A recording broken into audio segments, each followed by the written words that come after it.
Well, hello lovelies, happy new year. New year, new you perhaps? Can I interest you in a hip dot bear shaped eyeshadow which you then smear across your eyeball? Or if you don't like that, how about a colour changing lipstick? Or what about this colour changing lipstick? Or this one? Or this one? There are just so many of them. Wow, it's almost like they're one of the cheapest things you can actually make, and ooh, works great on camera. Or if you don't like that, there's colour changing blush. There is also even a colour changing nail stick on art, so you can go for that too. You want a little bit of whimsy in your life? What about playing a game of is it ketchup or is it lip gloss? I see that you take care of your nails. How about cheese inspired nails? Specifically Velveeta. How do you feel about that? That appetizing to you? If you are sick and tired of buying all the different shades of lipstick out there and never really liking any that you settle on, why not just buy this really expensive kit and make your own at home? Oh dear, is your skin not liking you too much with all this weather and all this chaos around the world? Why not try some SpongeBob pimple patches? But of course, if you want a different sort of pampering, you can have this baloney face mask to soothe your skin. Yeah, hi, hello, welcome to dystopia apparently. We are in the year 2023 now, and looking back at it, looks like the memeification of makeup is indeed happening, just as I've been seeing pop up, and I think it's going to be happening more and more. Given the fact that the new year is often a time for reflection, instead of reflecting on our own selves, let's have a look at late stage capitalism instead with this video, huh? I think that's way more fun, and I don't know about you, but I need some levity in my life. This is also going to kind of link into a video that I'm working on as well about art and capitalism, which has also been highly requested, so don't worry, I am still working on that. It's just going to take a bit of time because I actually have to prep the props for that. 2022 really has been the year of pushing the boundaries when it comes to how memeable, how TikTok algorithm pleasing can we make our products instead of how innovative can we be. It's more how shocking can you make something in order to make content from it, as opposed to, you know, creating better tools for people to create art on their face. Because I've said it before and I'll say it again, makeup is artistry, and I don't know why people always like try to put it down. Oh, is it because you hate feminine things? I've talked about that too at length, and that is exactly why we need to have good tools in order to be able to create this artwork, right? At least that's my hope, and the process of putting it on is part of the fun. But what has been happening is a performative act as opposed to product innovation, and that's what this video is going to be diving into. Growth on growth on growth. The makeup industry has definitely grown year on year, much thanks to YouTube actually. I remember watching tutorials back in 2008. I still watch tutorials, but the thing is, right, there's only a certain amount of time that trends and viewing patterns actually last for, because how many times do you need to see people showing you how to do a smoky eye? Unless you are Alexandra NL, in which case everybody just wants to subscribe because of your amazing dry wit and obviously incredible skills and expertise. But with such exponential growth in the market, with all of these brands coming up with new products all the time, how do you make sure that people actually want to keep on buying your stuff? Because once you've got a really great neutral palette that you love, why would you buy one of the 10 others that were released that same week? Why would you want to replace any of this other stuff? Because there's nothing that's really new about it. When it comes to artistry, there's only really so much that you actually need to be able to create this artwork on your face. Especially with all the celebrities getting on the makeup and skincare bandwagon, which I already have a whole video on, by the way. The market is so saturated, it's like there's no way to get noticed now. Unless you're into indie makeup like me, seeing some of the things they come out with is beautiful and inspiring and innovative. But with the volume being produced weekly across the board, how are you meant to stand out as a brand with all the makeup content that I watch? And trust me, it is a lot. There's new releases every single week. Colourpop does this, Makeup Revolution, She Glam, which is owned by Shein, so avoid it please. They come out with new collections every single week, every single day, even for some brands, especially if you're Shein. It's fast fashion levels of extreme now, and we've seen this change just in the space of a decade. Looking back at what was popular in 2012, you knew the items that were there, whereas now, because there is just so much, the average person won't have a clue about most of the things that are out there now, and there's not really cult favorites in the same way. Companies are clamoring over each other to get your money because the markup on makeup is incredibly high, and I'm once again having to put a caveat here because I know that someone's going to say this.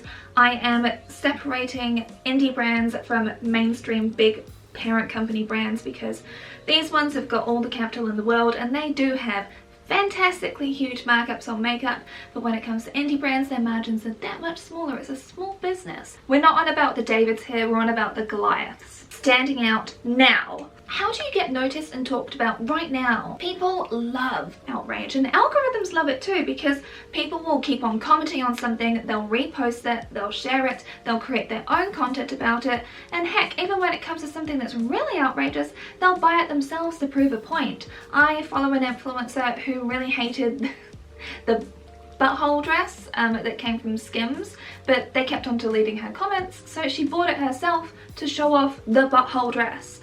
About you, but I've always really wanted a dress I could leave on while pooping. Still not really great when it comes to consumerism, but I'm making a slight exception for that. But the thing is, right, like if everybody starts having to jump on this bandwagon, that's where we're getting a problem. You'll have noticed this too, right? How a story sort of floods your timeline for a day, maybe two, maybe even a week if it's a huge scandal, and then poof, it's gone and it's irrelevant again. And it's exactly that way when it comes to makeup products now. It's definitely a thing that I've been noticing. If something is good news or a good formula or something, that's not exactly clickbaity. That's not something to keep resharing all the time unless it's an absolute revolution, like some sort of big breakthrough. What's going to drive the virality of sales around that? Nothing really, because the TikTok that gets created, or short form video content, because that is the world that we're being pushed to, despite some of us really not wanting to be. Because what can you do when something's good? You can apply it and oh my gosh, everybody pulls the same shocked face, and then it goes on to the next one, rinse, repeat, from creator to creator to creator, and it's just one of those automatic churning thing. It gets pretty boring, right? Because we are so oversaturated with the content that it just washes over us. In particular when it comes to short form content, I personally believe that it's really challenging for our brains to be able to actually absorb anything in properly.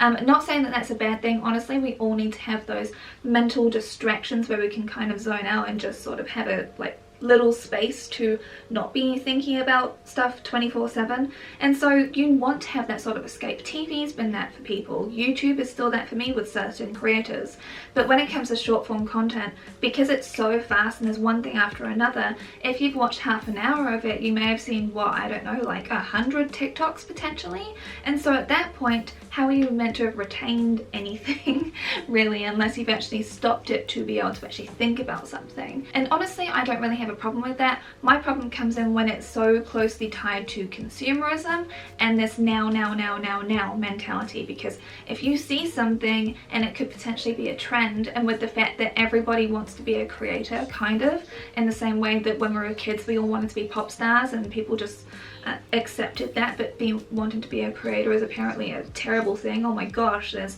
no ambition anymore. Just shut up, boomers.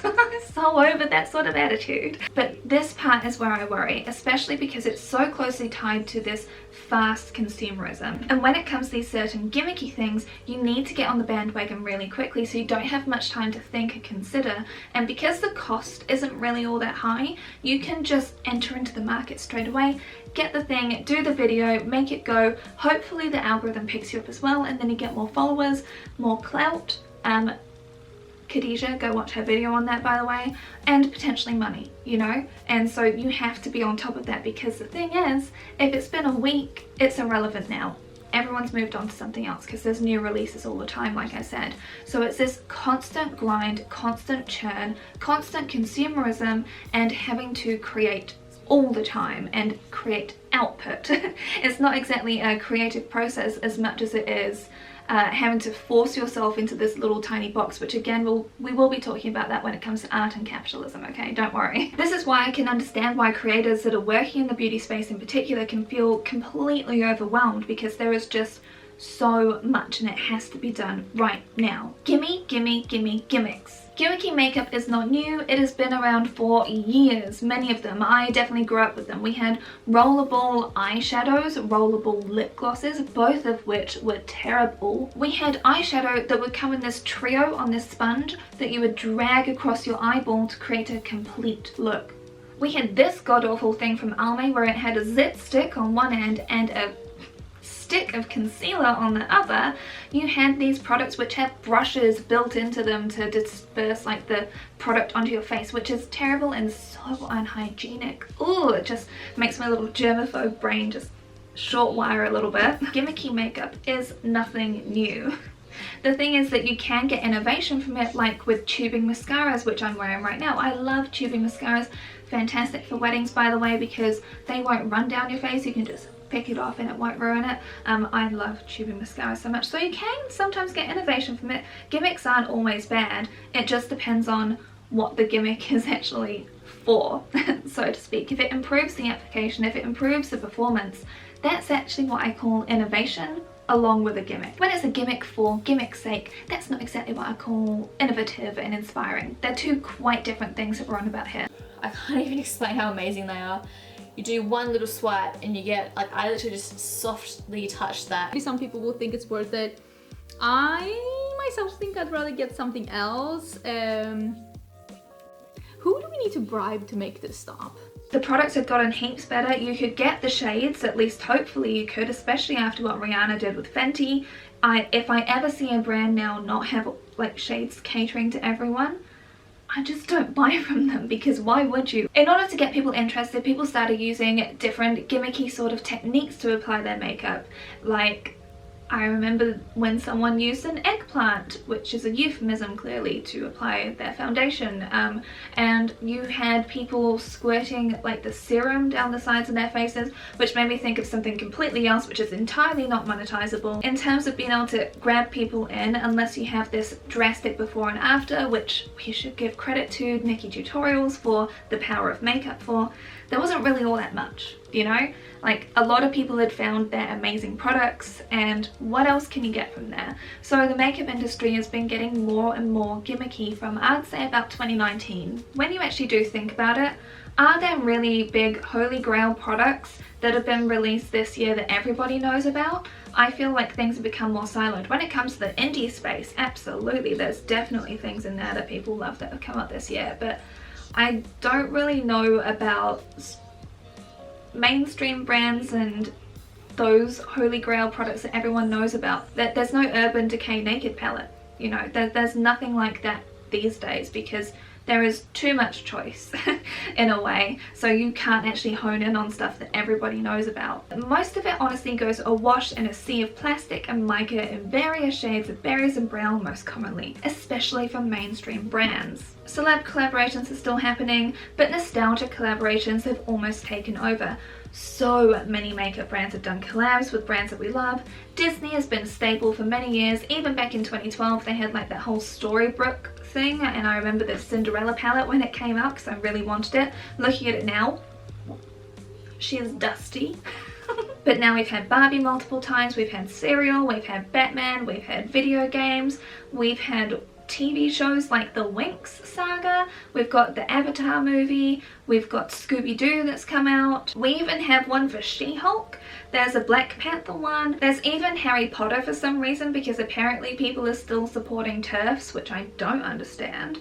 And we can't forget Star Wars. So much Star Wars. I mean, like, I get it, creating a mood board of colours to match the intellectual property is something that fans are keen for, and I'm not shading you if you bought these. Like, some do it really well, like Glamlight's collaborations are honestly amazing, and I wish that they shipped here because I wanted this Barbie palette so much. But then there are others that don't really have the creativity there. It more feels like a cash grab, and it's not like they're cheap in a lot of cases, to be honest with you. Even when it comes to the Makeup Revolution Looney Tunes one, which is something I didn't think that we needed, but apparently we do. And then every third week Colourpop comes out with a new collaboration as well. Like, there are so many, because we've had to lean on IP. IP and makeup has become like an unholy union, especially this year. Like 2021 it was getting bad, but I feel like this year it's completely inescapable. I don't want to shade the influencers that have been doing the collaborations with brands, because they've actually created some beautiful products, but when it comes, like, it feels like IP collaboration to benefit both companies as opposed to necessarily what fans want. You know, in some cases, like I said, it works, in a lot of others it just doesn't. Like, how are you meant to sell something new? Formulas can always be better, and if you know me, you know that I like to demand more, but that would mean taking more time in the research and development, to work on the product more, to invest in higher quality pigments, and putting in the work with the formula. Something brands could do, but why would they when it won't sell or gain as many clicks as something outrageous? When it comes to indie brands, they do actually do this. Ace Beauté is actually a very famous example of this, as they reformulated their eyeshadows, and now they're known to be one of the best indie makeup eyeshadow brands that you can buy. They've done it and it's worked well for them, but only in the indie space. But when it comes to the mainstream makeup stuff, why would they do that? They've already got customers that just go to the drugstore or Sephora anyway. They just grab stuff off the shelves. Why would they have to try? They don't. And the thing is, right, when people are confused or angry or outraged about something, sometimes they'll just buy it in order to be able to mock it, to make content out of it. And that again is where it worries me, because that is where we're just gonna again lean into hyper-consumerism to prove a point that something sucks, or out of curiosity. And then, hey, you know what? Maybe it's not all that bad. Maybe it's actually okay. In which case, you'll be pleasantly surprised and more people will buy it, and the brand gets free advertising for this gimmicky piece of trash that they've created. And then when it's not really being used anymore, after a week or two, in the bin. So it's just creating more plastic waste, and that's kind of my thing. I think about makeup as being long-term tools to buy and to cherish and to use up, whereas if you're buying it for this thing to then just, you know, like that's not exactly circular. That is just this weird, not even a triangle, we're just on a conveyor belt at this point, where you just get something, use it once, leave it. That's not the sort of environment that we should be encouraging, but that's what's become popular because that is how brands are able to keep up with the demand, to keep up with the internet relevancy, where it's only relevant for like a week.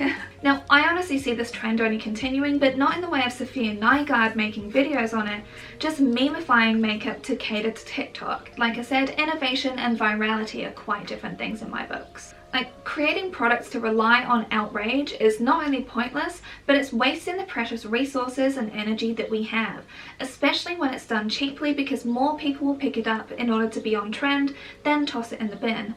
And I've said it before, where I'd like makeup to go. I want things to be in refillable packaging. I want all of the components to be standardized, so then people can actually buy from the brands they want, create the palettes that they actually want and will use, and things will use so much less waste. I would love it if we had traceable supply chains in the makeup industry, as I talked about in my mica video. There's so many other things I'd like us to focus on more, rather than the gimmicks that the brands are just chucking out at us in order to, you know, make more money. But why would any company want to do that?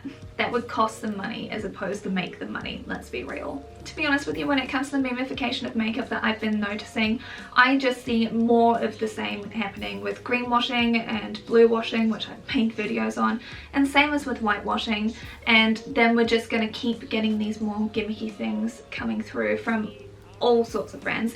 I think even brands that we're not really expecting it will be coming out with these sorts of products, because they know that being able to become popular on TikTok can get them so much money. So I honestly think that we're heading into more of this makeup dystopia, but it's been really interesting to just see how it's happened over this sped up, hyper consumerist sort of time of just a decade. When you think about it, a decade is not that long, really. Like, the fashion industry has been changing into this horrible behemoth of constant consumerism and exploitation, and that's taken a very long time. But with makeup, it really did change from 2012 to like 2022. Obviously we're in 2023 now, but you know what I mean, in just that space of time, that level of change is huge, and it's kind of late stage capitalism in a capsule to me. And that's kind of why I wanted to talk about it, just because I honestly, reflecting back on some of these gimmicky things, especially that just came out over the course of this 1 year, why? Like, if you know the makeup space, I'm sure that you've seen some of these items, but Velveeta nail polish, a baloney face mask, I'm just confused. I don't even know what to suggest to make it change, because I normally like to come to you with a solution rather than just this weird rant, because I do understand why we've got creators actually wanting to use and review these products and do the funny thing, especially in short form videos. But what, are we expecting people to just not watch it? I would like the brands to do the changes, because obviously they're the ones that are creating the stuff, to make sure that we keep engaged for long enough. Yeah, other than people trying to be conscious consumers, which I've talked about so many times, it's ridiculous, I don't really know how to make this change. But I've just been noticing this more and more, and I wondered if you had as well, especially if you are in the makeup space, or if you follow the makeup space, and I'd be really keen to hear what you have to say about this. Now, I don't really want to end this on just one emoji. If you've made it all the way to the end and you don't know what else to say, why don't you just sum up the year of 2022 in an emoji for you that applies to your life? Because for me, it's definitely this fella. The melted face. Exhausted, over it, still somehow being forced to smile. That's definitely been my 2022 anyway. Thank you very much for watching. I know that not everyone's making videos right now because the AdSense isn't all that great, but I'm gonna keep making videos because I really enjoy it, and I hope that you enjoyed this too.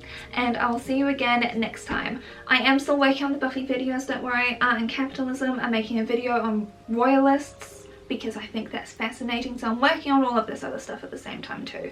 Don't worry, there's a lot bubbling in my brain, but if there's other things you want me to talk about, or ideas that you've got that you want me to dive into, do let me know, because I'm always keen.